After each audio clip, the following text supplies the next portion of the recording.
ما هيك لديش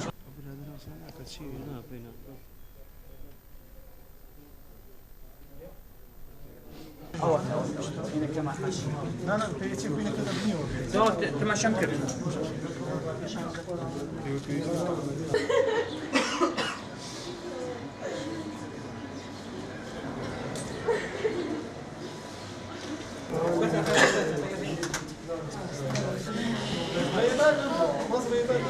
صبر عسل هدي عدل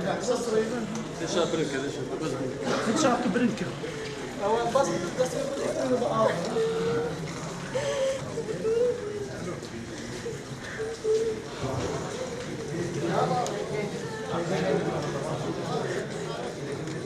اوكي كاكا جنبيني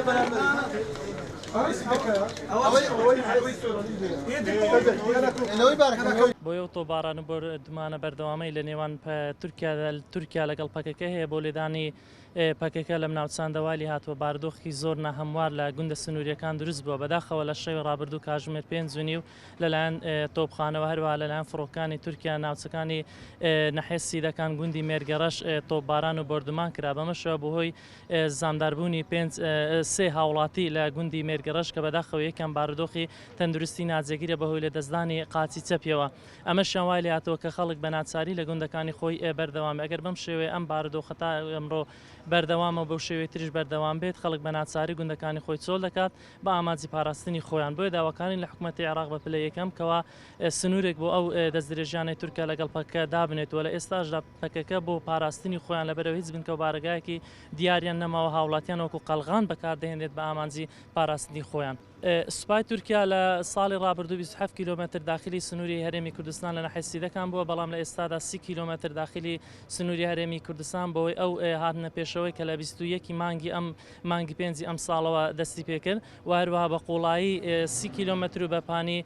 52 کیلۆمەتر داخلی سنووری هەرێمی کوردستان بووە. ئەو بردمانێکەوە لە شەوی ڕابردوو بوو لە سنتەری گوندی مێرگەڕەش بوو کە ئاوایە و خەڵک ئاوەدانە بەڵام بەداخەوە ئەگەر بەم شێوەیە بڕۆ ناچارن گوندەکانی خۆیان چۆڵکەن. ئامانجی ئەم بردمانە بەهۆی لێدانی بنکە و بارەکانی بەڵام بەداخەوە هیچ بنکە و بارەگایەکی پەکەکە لەم ناوچەیەدا بوونی نییە و هیچ پەکەکەیش لەم ناوچەیەدا بوونی نییە بە نزیکەی کەمتر لە 50 مەتر لە ئاوایی گوندەکانیدا و بەهۆی زامداربوونی سێ هاوڵاتی کە دانیشتی گوندی مێرگەڕەش.